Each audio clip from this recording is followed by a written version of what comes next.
Thank you, Mr. Chairman. Director Osuna, I appreciate your testimony and the fact that you're here. We've watched this grow over the years. It's not a big surprise to me to see these numbers grow the way they have. But I wonder if you can break this down for us a little bit. I'm looking at numbers in your testimony that say that there's a 457,106 case, I'll call it a backlog case, and that it has increased more than 298,171 since 2011.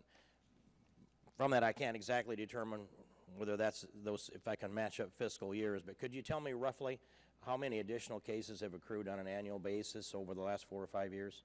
I don't know if I have those numbers exactly, Congressman. What I can tell you is over the we started tracking, for example, the southwest border crossing cases beginning last summer, and I can tell you that we have added 100,000 cases have been added to the court dockets from the summer of 2014 through this fall, primarily through the border. Okay, so if I average those numbers, that's about 75,000 a year.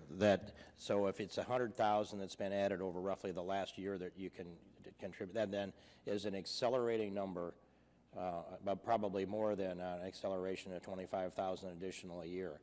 And now I'll just say I've been down. I don't want to put words in your mouth. That's just my math. So, but I've been down to the border a good number of times. I recall standing on the banks of the Rio Grande River at Roma, Texas, with my video camera, a couple of Border Patrol agents, and watching as 2 coyotes drove around on the other side of the river until a shift change took place. And then they pulled their inflatable raft out of the trunk of their car, inflated it.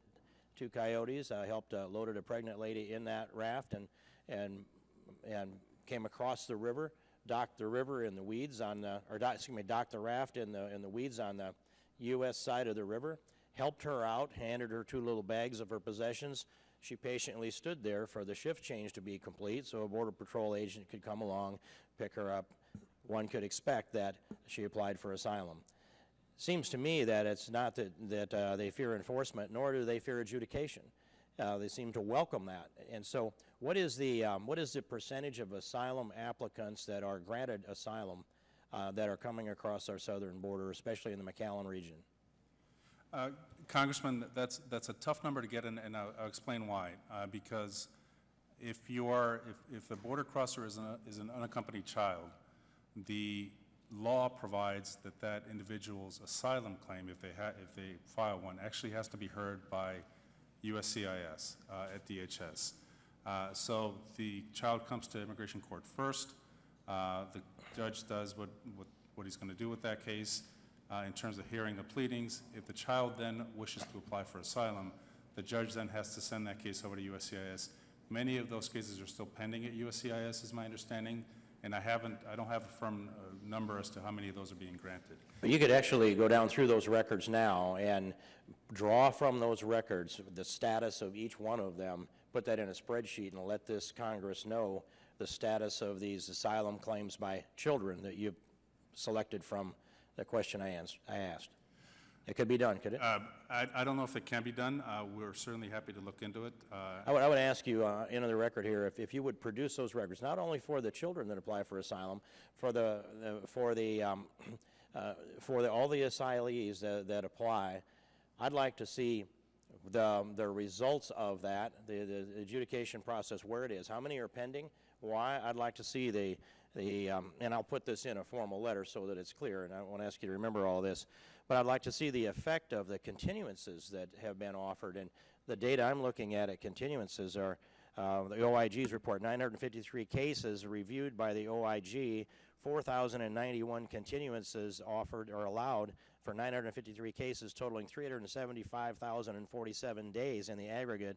So it averages 92 days per continuance and 368 days per case. So every case that is an asylum application by this GAO report results in more than a year of continuances. Have you looked at how to compress that so that we can get that adjudicated in a quick fashion? As we know that if we don't send them back, those that need to go back, they're going to keep coming. On the issue of continuances, Congressman, we have looked at that.